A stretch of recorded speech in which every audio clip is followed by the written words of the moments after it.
Imagine a place where the land stretches wide and ancient traditions run deep, a place where every sunrise brings both hope and uncertainty. Here, the lines on a map mean everything, defining who belongs, who governs, and who decides the future. Yet at the same time, these borders can seem invisible, unable to capture the true spirit and complexity of the people who live here.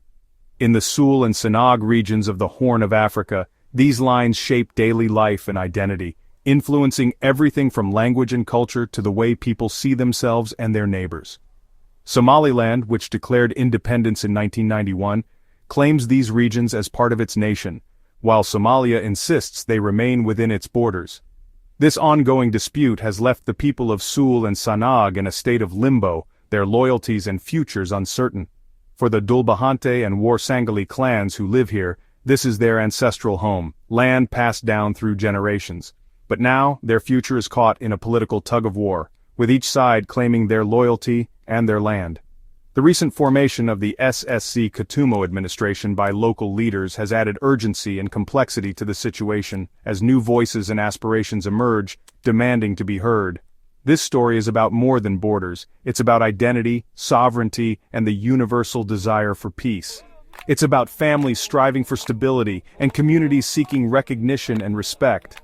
Understanding Sool and Sanaag means listening to the people who live there, hearing their hopes, their fears, and their dreams for a better tomorrow. Only then can we truly recognize what's at stake, not just for these regions, but for the entire Horn of Africa and beyond. The roots of this dispute stretch back to colonial times when European powers drew arbitrary borders across Somali lands. These borders often ignored the complex tapestry of ethnic and clan affiliations that existed for centuries. Somaliland bases its claim on the boundaries of the former British protectorate, arguing for legal and historical continuity after its 1991 Declaration of Independence. They believe that their historical borders should be respected and recognized internationally. Somalia, however, sees Somaliland's move as illegitimate, insisting on a unified Somali nation that includes Sool and Sanaag.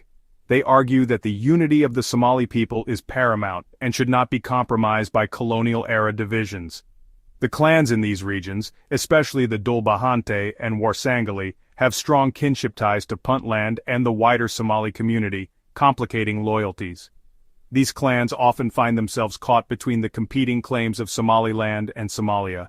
Somaliland invokes the principle of uti possidetis juris, that colonial borders should define new states, as a basis for their claim. While Somalia emphasizes ethnic and clan unity, they believe that the bonds of kinship and shared heritage should guide the future of the region. The formation of SSC Katumo is seen by Somalia as evidence that locals prefer unity with Somalia, not Somaliland. This movement highlights the desire of some local communities to remain part of a united Somalia. This is not just a legal or political dispute, it's a struggle over identity, belonging, and the right to self-determination. The people of Sool and Sanaag are at the heart of this conflict, each side vying for their allegiance.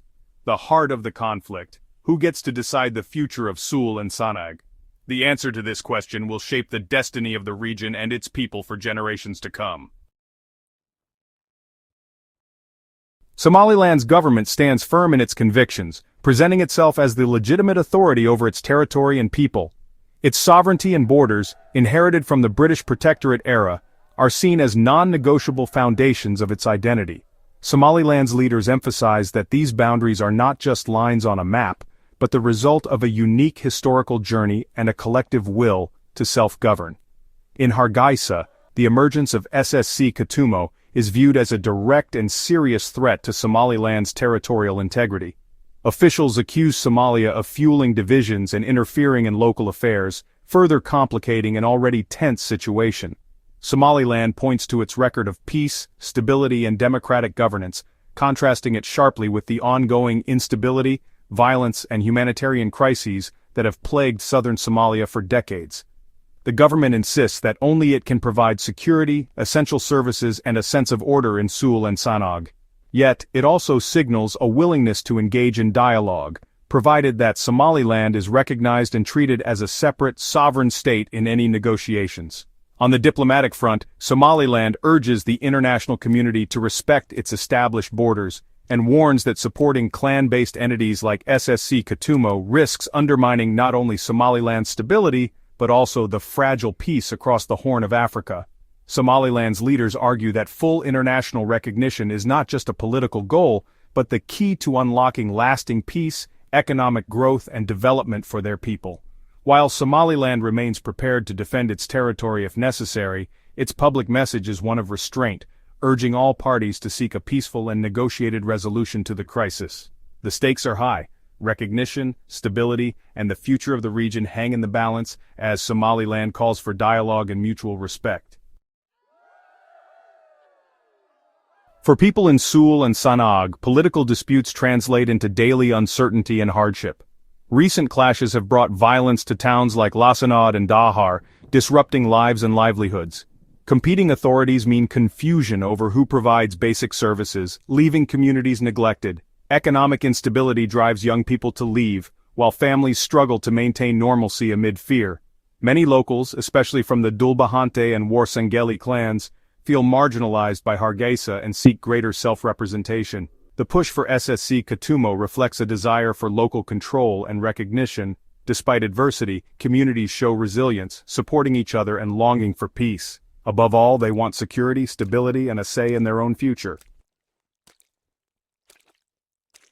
Amid competing claims, the SSC Katumo administration has emerged as a powerful local force. Rooted in the Dulbahante clan, SSC Katumo seeks self-governance within a federal Somalia, arguing that locals have been marginalized by both Somaliland and Puntland. The 2023 clashes in Lasanad marked a turning point, with SSC Katumo pushing Somaliland forces out and asserting local control. Now, with support from the Somali federal government, SSC Katumo aims to become a recognized federal member state. This has turned the dispute into a multi-sided contest, with Puntland also wary of losing influence. For many in Sool and Sanaag, SSC Katumo offers hope for self-determination and a future shaped by local priorities. The path ahead is challenging, building institutions and legitimacy from scratch. Yet, for its supporters, SSC Katumo is the best chance for peace and a voice after decades of marginalization. The fate of Sool and Sanaag is shaped not only at home, but by a global diaspora. Somalilanders abroad campaign for international recognition, send remittances, and invest in their homeland's future. Meanwhile, diaspora from Sool and Sanaag, especially Dulbahante and Warsangeli, mobilize support for SSC Katumo and unity with Somalia. Online debates and fundraising efforts can both bridge divides and deepen tensions. Despite differences, most in the diaspora share a longing for peace and prosperity for their families back home. Their influence is immense, fueling advocacy, development, and sometimes political polarization. Harnessing this energy for peace could be transformative for the region. As of August 2025, Sool and Sanaag stand at a crossroads, torn by history, politics, and clan loyalties. The way forward demands dialogue, compromise, and respect for local voices. International actors must support inclusive talks and humanitarian aid, not take sides. The people of Sool and Sanaag must be at the center of any solution. Their acceptance is key to lasting peace. Creative political arrangements may be needed to move beyond old divisions. The region's shared culture and resilience offer hope for reconciliation. For the next generation, the dream is simple: security, opportunity, and a life free from conflict. Achieving this will require wisdom, patience,